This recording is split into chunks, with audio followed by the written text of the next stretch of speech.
Salut les ludipotes. Bonjour. Bonjour, bienvenue chez Ça Joue. Nous sommes accompagnés de Guy aujourd'hui. Coucou Guy. Coucou. Comment il va celui-ci? Bah, il va bien. Ah, il va bien, bah, c'est formidable. On est ravis de vous retrouver pour un petit top 10 cette semaine, puisque pas assez de nouveautés cette semaine pour un Ça Joue cette semaine. Donc j'ai décidé de vous ouvrir mon cœur. Oh, c'est bon. C'est bon. On a envie de ma petite larme. On a envie de pleurer. Voilà, ça fait quelques mois maintenant qu'on a ouvert, que je vous reçois au magasin, que je vous présente les jeux, les nouveautés, mes petits coups de cœur perso. Et là, je vais vous montrer les jeux que je retiendrai si je devais en garder que 10 dans la boutique. Ça a été super dur à faire. Garder que 10 jeux, c'est horrible à faire. D'ailleurs, on fera ton top 10, toi, Guy. Tu vas pas y échapper. Un jour. Un jour peut-être. Et donc, je vais vous montrer mes 10 jeux favoris de tous les temps. Alors, comme tous les tops, c'est purement subjectif. Il y a des jeux que vous trouverez moins bons que d'autres. Mais moi, c'est des jeux qui m'ont marqué dans ma vie de joueur. Je vous dis pas que c'est les meilleurs jeux du monde. Je vous dis pas que les jeux que je vais vous présenter n'ont aucun défaut. Loin de là. Mais en tout cas, moi, c'est les jeux qui m'ont marqué. Est-ce qu'on est parti? Allez, on est parti.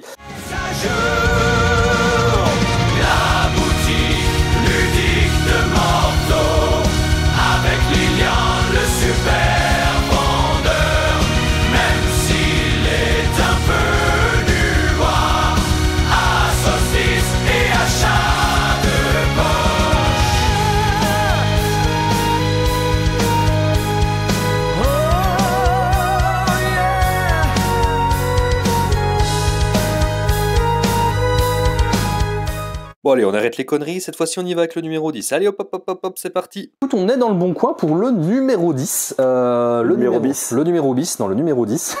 On se place par ici. Le jeu que je vais vous présenter, c'est un de mes tout premiers jeux de société. Quand j'ai commencé à découvrir le jeu de société moderne, j'ai commencé avec quelques boîtes. Il y avait notamment Les Aventuriers du Rail avec lesquels j'ai commencé.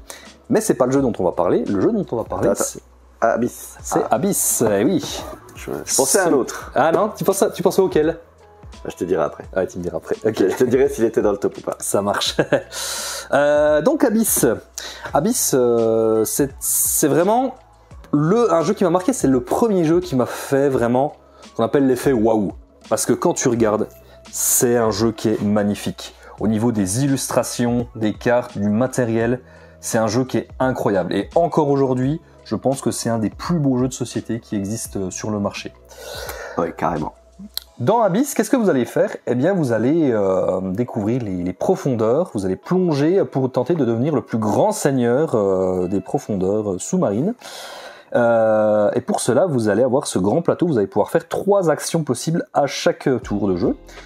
Vous allez pouvoir explorer, donc c'est-à-dire aller essayer de rechercher des petites cartes avec une petite mécanique de stop ou encore. Vous pouvez à chaque fois que vous retournez une carte la récupérer ou retourner une nouvelle carte. Deuxième possibilité, vous allez pouvoir demander le soutien du conseil. En effet, toutes les cartes que vous ne prendrez pas pendant votre exploration iront dans le conseil qui est ici. Et vous pouvez prendre toutes les cartes du conseil en un seul coup.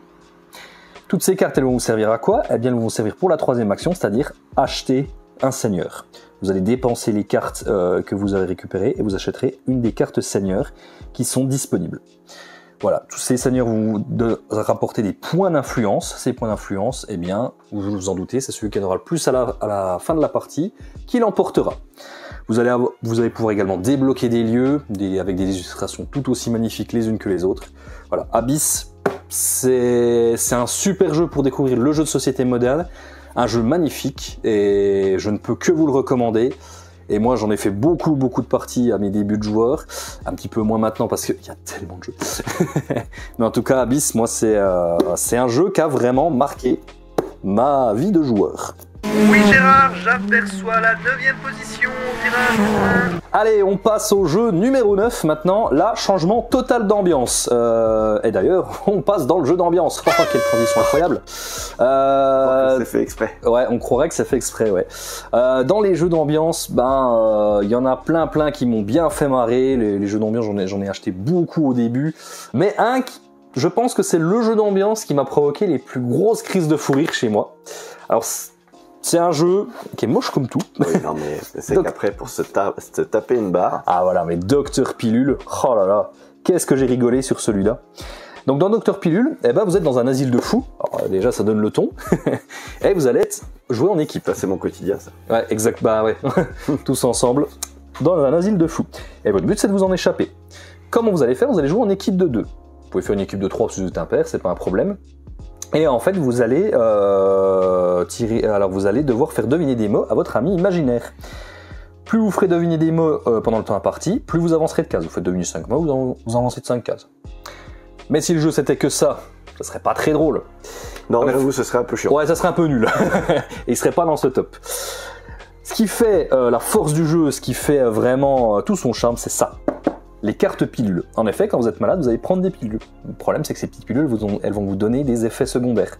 Donc là, dans l'exemple, vous allez galoper sur un cheval de course et vous parlez comme une hôtesse de l'air. Voilà, il faudra faire ça pendant que vous fassiez... Vas-y, fais-nous la démo. Alors, je fais le cheval de course. Mesdames et messieurs, l'objet que je tente de vous faire deviner permet d'humidifier vos fleurs. Un arrosoir. Oui, bien joué. Trop fort. Ah là, trop fort. Ouais. Comment voilà. tu fais? Voilà, le genre de conneries que Docteur Pilule peut vous faire vivre, c'est un excellent jeu d'ambiance si vous voulez taper des crises de fou rire à n'en plus finir. Moi je me souviens, il n'y a pas mieux. Quand j'ai dû faire deviner des mots en ayant la main dans la bouche, c'était... Oui, ah oui. c'est pas évident de parler. Moi je pense que la pire carte c'est quand le U est ta seule voyelle autorisée. Ah ça c'est horrible. Ulur, tu fur du venu, tu mu cupsu. On comprend rien. On comprend rien, mais voilà. C'est ça qui est drôle. Ouais, c'est ça qui est drôle, mais c'est vraiment drôle, Docteur Pilule. Donc voilà, c'est un jeu où il faut se lâcher, hein, clairement. Ouais. Ça ne conviendra peut-être pas à tout le monde. Ah non, ça c'est sûr. Ça c'est sûr, mais si on n'aime pas trop se lâcher. C'est ça. Ou alors faut aller un peu sur l'alcool. Oui, ben très clairement. Très clairement. Mais là, avec Docteur Pilule, vous voulez passer une bonne soirée et rigoler un bon coup avec vos potes autour de quelques breuvages. Docteur Pilule, c'est génialissime. Félicitations, c'est un magnifique petit numéro 8. Bien, pour le prochain jeu, on va aller un petit peu de ce côté-là, dans les initiés, experts. On va pas parler d'un jeu, on va parler de plusieurs jeux. Une gamme de jeux en quelque sorte. À ton avis, de quoi va-t-on parler? Ah, raté. Raté. Ah. Faut que tu ailles un peu plus bas. Là. Voilà, ici. On va parler d'Unmatched, les amis. Ah, ça doit être plus loin, je pense. Oh, très bien que... on verra. Unmatched, il m'a perturbé. Allez, je prends une boîte au hasard. Voilà, Unmatched, 6 boîtes qui existent. Bientôt une 7e qui devrait pas tarder à arriver. Mais Unmatched, ouais, j'adore ce jeu, j'adore les mécaniques. C'est un jeu d'affrontement. En 1 contre 1 ou 2 contre 2, vous pouvez même jouer à 3 joueurs. Et ce qui est très marrant, c'est que vous allez pouvoir faire des affrontements très improbables. Hein. Vous pouvez faire affronter Dracula contre le petit chaperon rouge, Bigfoot contre Robin des Bois, Alice au Pays des Merveilles contre Sherlock Holmes, pourquoi pas, enfin voilà le délire. Ça se joue sur un plateau et chaque personnage a un deck de cartes unique à lui-même et des petites mécaniques de jeu qui lui sont propres. Votre but, réduire les points de vie de l'adversaire à 0, tout simplement. Vous allez avoir 2 actions possibles à faire parmi les 3 disponibles. Vous allez pouvoir faire des manœuvres, c'est-à-dire vous allez piocher une carte obligatoirement et vous déplacer si vous le souhaitez. Vous pourrez jouer un stratagème, c'est-à-dire jouer une carte action avec un petit éclair, vous faites ce qui est marqué dessus. Et enfin, le cœur du jeu, vous allez pouvoir attaquer. Évidemment, on est là pour se foutre sur la tronche. Vous allez poser une carte face cachée, votre adversaire peut se défendre s'il le souhaite avec une autre carte face cachée. On révèle, on compare les valeurs et on va résoudre les effets.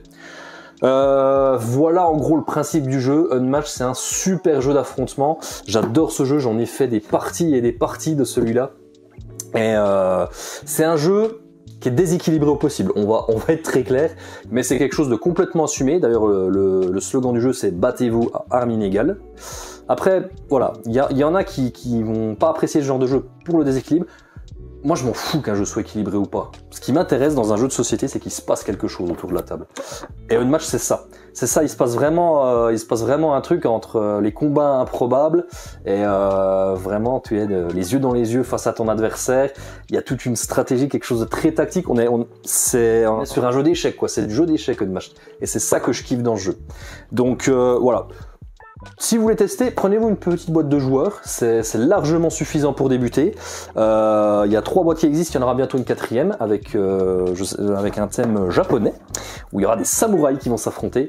Et Unmatch, je vous conseille vraiment de tester si vous kiffez les jeux d'affrontement. C'est un jeu qui est génial. Je me souviens que la dernière fois, je t'ai fumé. Je ne m'en souviens pas. Numéro 7. Allez, le prochain dont on va parler, voilà, il va être par là. On va se décaler gentiment. Alors, je vous parlais de jeux qui ont marqué ma vie de joueur. On va pas se mentir, la boutique ça joue, ça a quand même changé ma vie. Ah bon? Un petit peu. Donc, je n'ai pas pu m'empêcher de mettre un jeu qui a marqué un peu mon arrivée dans la boutique. Plein de jeux qui sont sortis depuis que je travaille ici, que j'ai pu tester avec Guy notamment, nos parties endiablées de Skyteam notamment. Oui. Skyteam, il a failli être. Hein. Il a failli être. Il était dans la sellette. Mais je pense le jeu qui m'a le plus marqué depuis que je travaille chez Sajou et auquel je joue énormément et que je trouve incroyable. Et je pense que tu ne me contrediras pas. Ah non. C'est The Veil of Eternity. Ah oui. Ouais, The Veil of Eternity que j'ai adoré et il se place donc à la 6e Ah ouais. Non, attends, j'en suis à la combien Non, je suis à la 7e Non, je suis à la 7e position. Septième. Oh là là là là là là. Attends. Je suis perdu. Oui, Abyss 10, après, ouais, 8, 9, 8, 8, 7, ouais, c'est ça. 7e. The Veil of Eternity à la 7e position. Alors, The Veil of Eternity, pourquoi j'ai adoré un peu comme un match, jeu d'affrontement, où il se passe vraiment quelque chose sur les parties. Ah, mais il y a vraiment satisfaction. C'est un jeu d'avoir satisfaisant, son combo exactement. qui se met comme on veut. Ah ouais, Ouais. et puis à la fin tu fumes tout le monde parce que t'arrives à marquer 60 points sur un, 60 points d'un coup, sur un ouais. tour. Là. Ah. Il peut y avoir un côté frustrant. Le jeu a pas forcément fait l'unanimité à cause de ça. Mais encore une fois, je vais répéter ce que j'ai dit précédemment. On s'en fiche. Ce qui est important dans un jeu de société pour moi, c'est qu'il se passe quelque chose. Et The Veil of Eternity, c'est ça. Il se passe vraiment quelque chose quand tu arrives à placer ton combo ou que l'adversaire arrive à le faire et t'es là. Ah ouais, c'est génial. Ah mais c'est le jeu des combos fumés. C'est ça, Et exactement. des fois, moi tu vois, j'en ai fait quand même pas mal des parties aussi. Ah oui, celui-là, tu y as beaucoup joué. Hein. Je l'ai pas mal pensé. Ouais. Et c'est que même après, je sais pas, 30 parties, des fois, t'as quelqu'un qui te sort un combo que t'avais Ouais. pas encore vu et tu dis, mais ouais, putain, mais c'est Ah, c'est génial, ouais. Alors que tu sais, c'était une carte, tu disais, ouais, elle est pas ouf. Alors qu'en fait, avec le bon combo, ça fait un truc de- Exactement. Et je sais pas combien j'ai de parties sur ce jeu, mais même après X parties, tu découvres encore des trucs. Pourtant, il y a que 70 cartes. Tu t'en Ouais. fais assez vite le tour, mais t'arrives encore à trouver des combos après 50, Ouais. 60, 70 parties. Quoi. Ouais, non, c'est clair. Bon alors, The Veil of Eternity, on parle, mais qu'est-ce que c'est? The Veil of Eternity, vous allez en fait capturer des monstres dans ce jeu. Vous allez me dire c'est Pokémon, mais pas du tout. Vous allez en fait avoir 3 phases. Une phase de capture. On va révéler des cartes créatures qui sont divisées en 5 familles. Air, eau, terre, feu et dragon. Vous allez placer vos jetons sur ces cartes pour pouvoir les capturer. Il y a un petit système A, B, C, C, B, A pour équilibrer un petit peu tout ça. Une fois que cette phase est terminée, on passe à la deuxième phase, qui va être un petit peu la phase principale, où vous allez pouvoir soit apprivoiser les créatures, c'est-à-dire les mettre dans votre main, ou alors les revendre. Vous allez pouvoir défausser la carte et récupérer les gemmes qui sont devant la famille de la carte que vous avez vendue. Règle très importante, vous n'avez le droit d'avoir que 4 gemmes dans votre réserve maximum, et ce peu importe leur valeur. Ça, vous allez voir que votre stratégie va beaucoup tourner autour de cette règle-là. Il faudra donc optimiser tout ça. Vous pouvez invoquer les créatures, c'est-à-dire en payer le coup grâce à vos gemmes pour pouvoir les mettre dans votre arène. L'arène, eh bien, c'est votre zone de jeu, en gros. Un petit twist aussi très malin, vous ne pouvez avoir dans votre arène qu'un nombre limité de créatures qui correspond au nombre du tour en cours. Vous êtes au tour numéro 2, vous ne pouvez avoir que 2 cartes dans votre arène. Et enfin, la dernière phase, c'est la phase d'activation. Certaines cartes vont vous permettre d'activer des petits effets, d'où le côté combo. C'est pendant cette phase que vous le ferez. Voilà le résumé des règles de The Veil of Eternity. Vraiment, dans ce qui est sorti l'année dernière, en 2023, c'est notre jeu favori. Ah ouais. Pourtant, il est sorti en toute fin d'année. Ouais. Mais voilà, The Veil of Eternity, un jeu génial, quoi. Ouais, Hein, non, moi j'ai adoré. voilà, Vraiment, ouais. Vraiment, intéressez-vous à ce jeu, il est excellent. Allez, c'est bon, numéro 6. On retourne côté ambiance. On s'ambiance de nouveau un petit peu. Allez, c'est parti. Donc comme je vous ai dit, les jeux ambiance, ça a un petit peu marqué le début de ma carrière de joueur. Oh, ce mot, non, ma vie de joueur. Et Dr Pilule est celui qui m'a provoqué les plus grosses crises de fou rire, mais ce n'est pas mon jeu d'ambiance préféré. Mon jeu d'ambiance préféré de tous les temps, celui sur lequel j'ai les meilleurs souvenirs, c'est celui-ci. Il s'agit de Fiesta de los Muertos. Oui, très très bon jeu aussi. Un excellent jeu d'ambiance, et ça, je l'ai poncé. Ma boîte, elle est... les cartes sont abîmées de toutes parts, les feutres ils marchent plus, enfin c'est une dinguerie. Donc qu'est-ce que c'est que Fiesta de los Muertos? Eh bien dans Fiesta de los Muertos, c'est un jeu coopératif où vous allez devoir rendre hommage aux morts en se souvenant d'eux. Voilà, c'est la fête des morts, et puis on va perpétuer les souvenirs des morts. Alors dit comme ça va pas être très joyeux, mais vous allez voir c'est très drôle. Au début de la partie, vous allez recevoir un petit personnage qui est décédé, donc dans l'exemple ici nous avons Hercule, nous allons l'indiquer donc dans la Cavalleras qui est ici. En fait ça s'ouvre et puis tu peux l'inscrire à l'intérieur. On va refermer et on va marquer un indice. Donc là Hercule, force, ok, je vois le genre. C'est un Jedi. C'était un Jedi, tout à fait. N'importe quoi. Et le truc c'est que cette Cavalleras, on va la passer à notre voisin. Il va recevoir le mot force, il va effacer ce mot et inscrire un autre mot. Donc force, énergie. On va faire ça 4 fois. De l'énergie, on va passer à l'électricité. Et de l'électricité, on va passer à ampoule. Donc on se retrouve avec ampoule à la fin. Et je rappelle qu'il y a toujours Hercule. Ouais. Et il va falloir réassocier chaque personnage à chaque mot. C'est super drôle parce que quand la révélation, elle est toujours incroyable.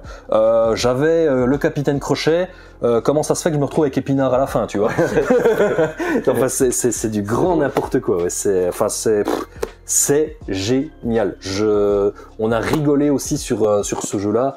Et c'est un jeu qui est super intéressant. Quand tu redéroules le fil à la fin, il y a des moments mais incroyables. Mais t'es là, mais waouh! Et c'est intéressant de voir comment les gens pensent. C'est ça aussi que je trouve génial dans le jeu. C'est tu mets ce mot-là, tu te dis bon ça va forcément bien se finir.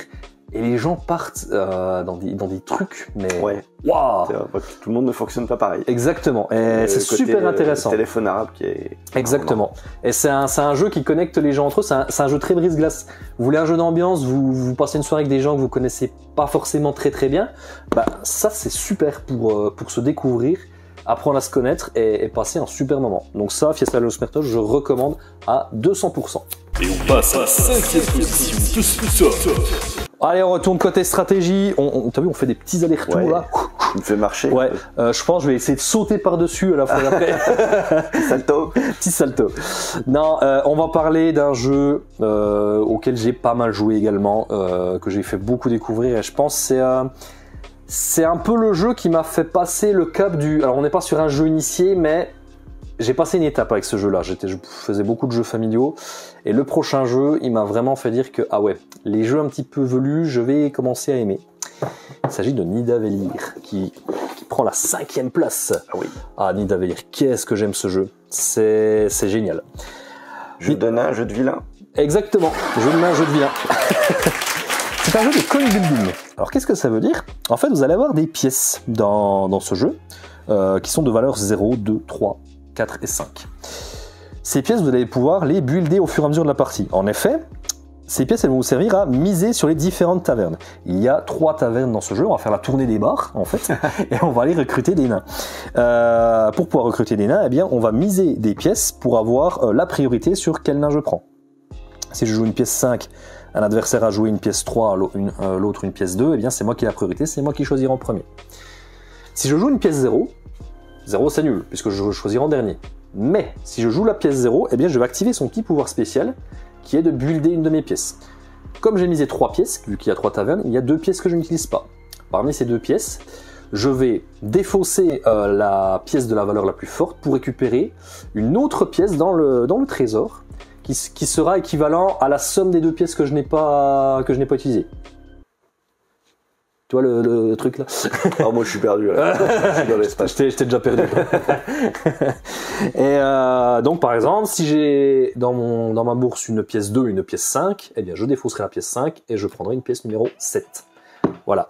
Le cœur du jeu est là. Il y a plein de petites stratégies possibles et vous allez pouvoir récupérer des nains. Il y a 5 couleurs de nains différentes. Chaque nain score d'une manière différente. À vous de voir la stratégie que vous voulez adopter pour essayer de faire le plus de points possible. Est-ce que vous voulez vous spécialiser dans une couleur de nain? Est-ce que vous voulez plutôt équilibrer les forces? Puisque si vous faites une ligne, donc c'est-à-dire vous récupérez 5 nains d'une couleur différente, vous allez pouvoir recruter des héros. Et les héros, ils vont vous rapporter encore plus de points de victoire grâce à leurs petits effets spéciaux. C'est un jeu, encore une fois, ouais, il a une âme ce jeu en fait. Voilà, j'ai un peu du mal d'expliquer pourquoi pourquoi je l'aime autant. Mais je pense que c'est un jeu qui a une âme, quoi. Il se passe vraiment quelque chose et en termes de jeu de stratégie ou un nid à venir, c'est un must-have, très clairement. À posséder absolument dans sa ludothèque si vous kiffez les jeux de stratégie. Es el numero 4. Aïe aïe aïe, si. Bon, allez Lily, on ferme bien. Allez, on passe au numéro 4. Et numéro 4, ça commence à causer. Là, on commence à rentrer dans les jeux qui vraiment m'ont vraiment marqué. Et devine quoi ? Ouais. Eh ben, on va repasser de l'autre côté. Ah. Oh, oui ! On va parler tout simplement de mon premier jeu de société. Moderne. Alors j'en ai eu quand j'étais gamin, etc. Quand j'ai vraiment commencé à m'intéresser aux jeux de société, en fait, je m'intéressais pas mal aux jeux du loup-garou que je découvrais à ce moment-là. Et je regardais des vidéos et tout. Je fais, oh, ça a l'air génial ce truc. Et je suis C'est un classique. C'est un classique, mais c'est pas le loup-garou dont on va parler. Je suis tombé sur un autre jeu à rôle caché qui moi m'a vraiment marqué, que j'ai poncé, que j'ai fait découvrir à tout le monde. Et il s'agit de Avalon, que je fais apparaître maintenant. Tadam ! T'as vu ça ? Et je suis un vrai magicien. J'espère que le montage aura bien marché. Ouais. Ouais, bah ça c'est moi qui vais me débrouiller. Bon, Avalon, bon, ma boîte, voilà, ça c'est ma boîte d'Avalon, ma toute première boîte, elle est complètement schlag, elle est dézinguée.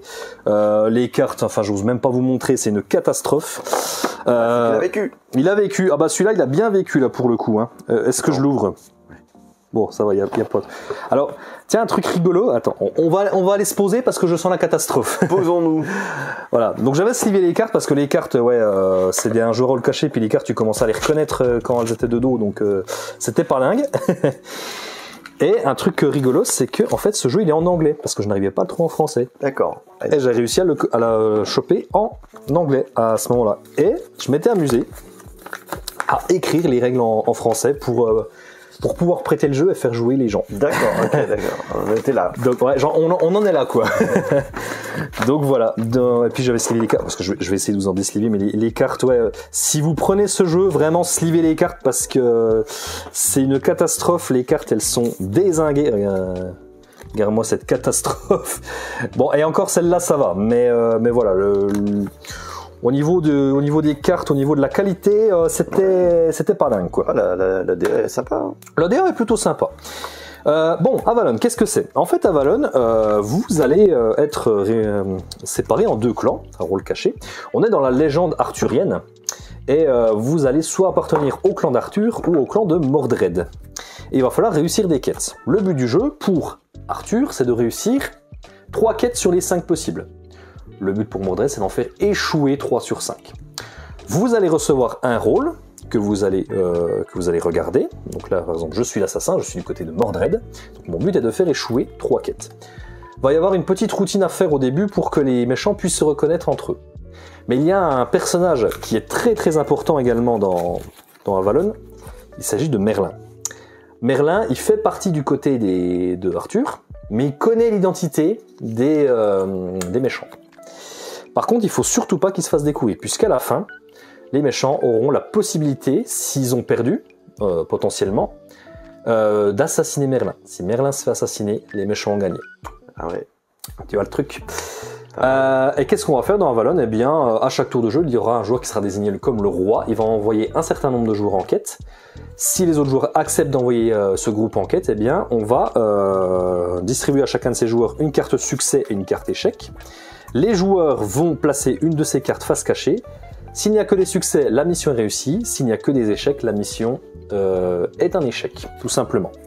Voilà en gros le principe. J'espère que j'ai été assez clair dans mes explications. Cette version-là, je pense elle est très difficile à trouver maintenant, quoique, faut voir. En tout cas, elle est en anglais, mais maintenant, vous pouvez avoir la version en français très très facilement, puisque c'est Matagot qui a réédité ce jeu dans une DA aussi un peu différente, mais que je trouve très sympa également. Ouais. Un peu plus graphique. Voilà. Un peu plus graphique, donc ça c'est la nouvelle version d'Avalon. Et vraiment, si vous cherchez un jeu à rôle caché, c'est le meilleur qui existe. Ah, tout simplement. Non, Avalon c'est le meilleur. J'adore Avalon, ouais, j'y ai beaucoup joué et j'y ai fait beaucoup jouer mes amis. Je les ai pas mal tannés parce que moi je découvrais le jeu de société, donc j'étais c'est trop bien. J'ai pas forcément commencé avec le plus facile au niveau des règles parce que voilà, il y a quelques règles quand même, mais Ça fait des parties de quelle durée à peu près? ouais, Avalon, on est sur du 30-40, ouais, 30 minutes, c'est ça? Okay. 30 minutes de partie. Ah, c'est que ça fait longtemps, je me dis, il faut que j'y joue, j'ai pas eu le temps. Enfin, j'ai pas eu l'occasion encore. Ouais, on y jouera. Après, le truc, c'est que ça joue à partir de 5 joueurs. Ouais, bah c'est. Et encore, 5 joueurs, je pense que c'est pas la meilleure config. Il faut y jouer à partir de 6 joueurs pour que ce soit vraiment intéressant. Ah, c'est des jeux à rôle caché, souvent, plus on est, mieux c'est. Exactement, c'est ça. Donc voilà pour Avalon. Oui, bonjour, qu'est-ce que je vous sers? Oui, bonjour, je voudrais un numéro 3, s'il vous plaît. Et maintenant, on monte sur le podium. Alors là, les amis, qu'est-ce qu'on a? On arrive dans mes 3 jeux préférés. Un de mes jeux favoris, alors une de mes catégories de jeux préférés, une catégorie de jeux auxquels j'ai beaucoup joué, ce sont les flip and write. Ah, je sais. Les flip and write, ah, tu sais, oui, tu sais. Mais oui, tu le sais. Les flip and write, il y en a eu pas mal de très très bien. J'ai adoré Welcome par exemple. Fliptown aussi, qui est assez récent, ça c'est génial. Et Get On Board. Trek 12 aussi, très très bien. J'ai eu une période où j'ai fait un peu une indigestion de flip and write également. Celui qui m'a un peu réconcilié avec le genre, c'est Next Station London aussi, qui était sorti il y a 2 ans, je crois. Mais celui qui vraiment, je l'ai poncé ce jeu. Alors on n'a plus la boîte de base, elle revient en juin, mais c'est Cartographers. Cartographers, le meilleur flip and write qui existe, tout simplement. Là c'est la version Heroes, qui marche très très bien aussi. Et le principe dans Cartographer, eh bien, vous allez devoir cartographier un parchemin.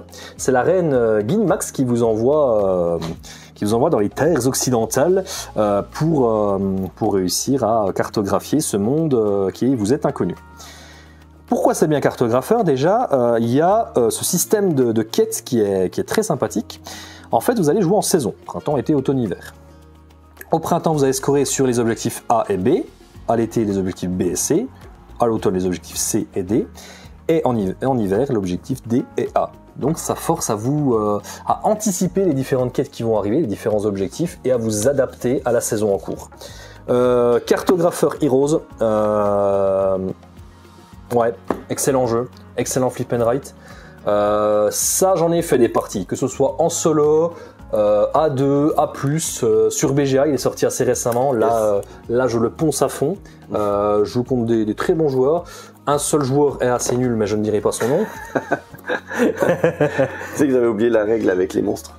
Et du coup, mais je me suis pris moins 6 points. J'étais genre, ah oui, merde, fallait que je les encercle. Et tu fais bien de m'en parler parce que c'est vrai que c'est quelque chose de très important en Cartographer. Les flip and write, le petit défaut, c'est que c'est pas très interactif. On griffonne un petit peu dans son coin. Dans Cartographer, il y a des cartes que vous allez tirer qui sont des cartes monstres. Ces cartes monstres, quand elles tombent, eh bien, vous allez échanger votre feuille avec votre voisin. Et vous allez dessiner des monstres sur le parchemin de votre voisin. Ces monstres, ils vous feront moins 1 point par case vide adjacente. Donc ça va être important de remplir les cases qui sont autour des monstres. C'est une belle occasion de pourrir un petit peu son voisin, de le faire rager un petit peu, et c'est ça qu'on aime. Donc ouais, Cartographers, qu'est-ce que j'adore ce jeu, c'est vraiment bien. Vraiment, si vous kiffez les flip and write, ne passez pas à côté de Cartographers, c'est un excellent jeu. Et c'est le numéro 2 qui entre en piste. Allez, c'est parti. On va passer à la 2e place. Alors, la 2e place, c'est qui à ton avis? Ion Zend. Eh oui, c'est Ion Zend. Ça y est, on y est. Ion Zend, ouais. Ion Zend qui est considéré par beaucoup comme le meilleur deck building coopératif qui ait jamais sorti. Il est connu pour ça. Moi, je pense que c'est le meilleur deck building. Tout court.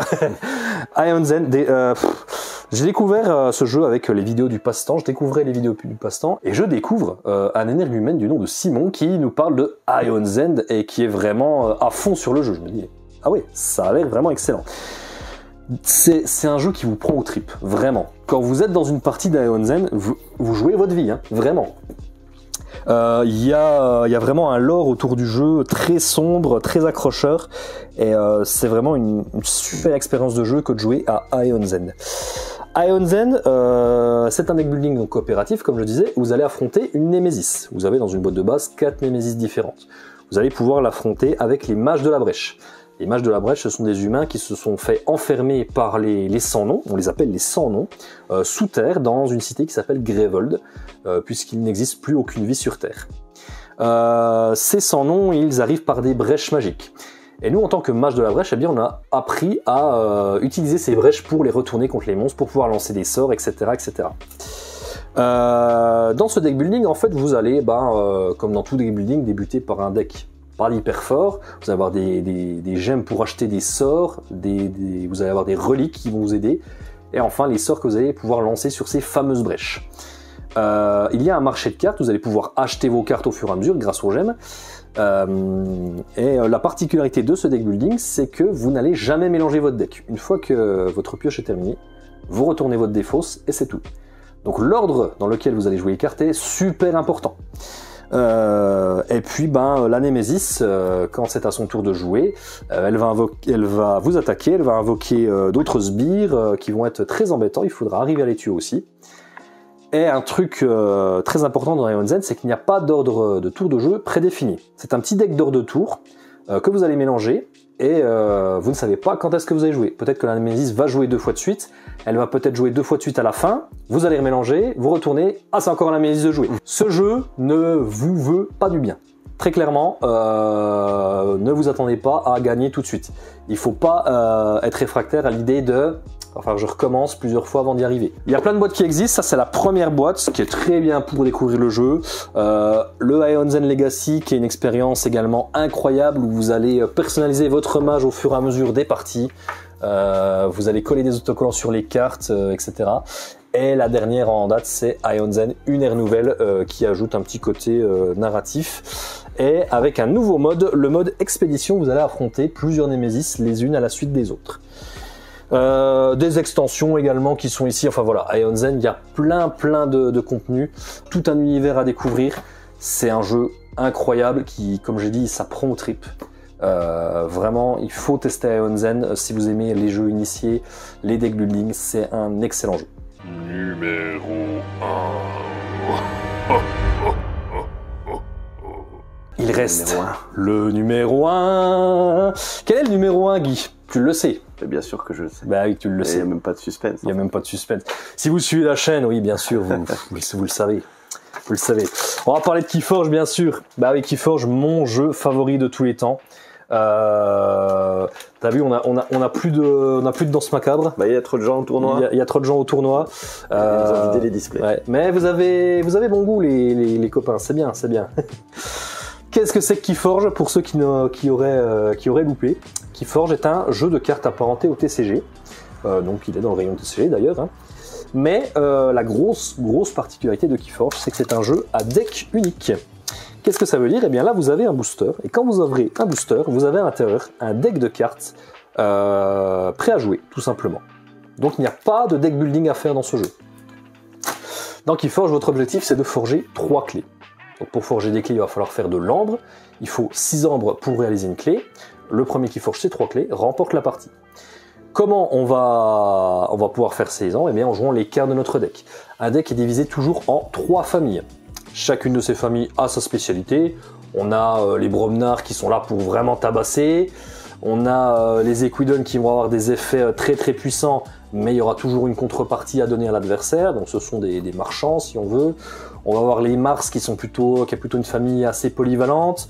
Les Insondables, c'est une famille de cartes très disruptive. Vous allez vraiment embêter l'adversaire en lui inclinant ses cartes, en le forçant à jouer des tours qu'il n'a pas envie de faire. Enfin voilà quelques exemples de maisons. Et les cartes sont magnifiques. Moi, c'est le jeu qui a le plus changé ma vie, tout simplement. Quand j'ai découvert ce jeu, je pensais pas que ça allait autant me marquer. Mais ouais, c'est un jeu. J'ai fait des tournois. Je faisais beaucoup de tournois sur Belfort. Je me rappelle que j'ai commencé les tournois au Kissa Sanctuary, le manga café qui malheureusement n'existe plus. Après, il y a eu les tournois au Newbie également. J'ai voyagé dans la France pour aller faire des tournois parce que j'ai rencontré des joueurs sur internet, notamment pendant le confinement. Il y a eu des tournois organisés par le confinement par l'AFK, l'association française de Keyforge. Je suis allé à Nancy, je suis allé à Paris faire le championnat de France en 2021 où j'ai fini en quart de finale. Enfin voilà, plein de souvenirs. Il va pas être très bon. Saloperie, va. Mais non, Keyforge, ouais, bah... Voilà, que dire de plus? Enfin voilà, je pense qu'on sent la passion que j'ai pour ce jeu quand j'en parle, mais... Un tout petit peu. Un tout petit peu, mais... Pas comme si tu nous en rabâchais les oreilles, mais... C'est pas comme si j'en parlais tous les jours. Voilà, franchement, tester ce jeu, c'est un jeu qui ne plaira pas à tout le monde, j'en suis bien conscient. Je dis pas que c'est le jeu parfait, je dis pas qu'il n'y a pas de défauts, mais pour moi, c'est quelque chose qui se passe et j'ai fait plein de rencontres grâce à ce jeu. Et le jeu de société, bah finalement, c'est ça. C'est les rencontres. Je ferai pas le monologue de Astérix Obélix, rassurez-vous, mais... Et voilà les amis, c'était mon top 10 des meilleurs de mes jeux préférés. Est-ce qu'il y a des jeux, tu te dis, ah, j'aurais bien voulu les mettre? Ah bah non, mais il y a que ça. Il y a que ça. Mis. Ah, mais c'est super dur de faire un top 10. Les Aventuriers du Rail, j'aurais pu en parler, parce que pareil, c'est un de mes premiers jeux de société, et j'ai adoré. Wingspan aussi, que j'adore, que j'aurais pu en parler. Oui, il y en a plein des jeux, il y en a une infinité. Ah bah, Codenames aussi, j'ai beaucoup joué à Codenames, qui est un grand classique. Voilà. Non, ça non. Tout de suite. Donc ouais, bon. Voilà, c'est totalement subjectif. C'est un top fait à un instant T. Probablement que si je refais le même top dans 2 ou 3 semaines, bah, il y a des jeux qui changent. On peut faire un top 10 tous les jours. Allez, on fait ça. Et bah, à demain. Non, je rigole. Bah, maintenant, vous me connaissez un petit peu mieux. Vous connaissez un petit peu mon parcours de joueur et quels sont mes jeux préférés. N'hésitez pas à nous dire en commentaire ce que vous avez pensé des jeux que je vous ai présentés aujourd'hui. N'hésitez pas à nous présenter votre propre top 10. Pourquoi pas? Ça nous intéresse beaucoup de savoir les goûts des joueurs qui nous suivent. Et puis voilà. Guy, quelque chose à rajouter? C'est quand ton top 10 à toi? Je sais pas. Parce que nous aussi, on veut savoir. T'y échapperas pas, hein, je te Non, mais je j'y échapperai pas. Commence à y réfléchir. J'y réfléchis déjà, là. Les Lunipotes, on vous fait des bisous. Jouez bien, jouez beaucoup. Et à bientôt chez Ça Joue. Wouboubou. Wouboubou. Ça joue, la boutique ludique, le magasin des héros.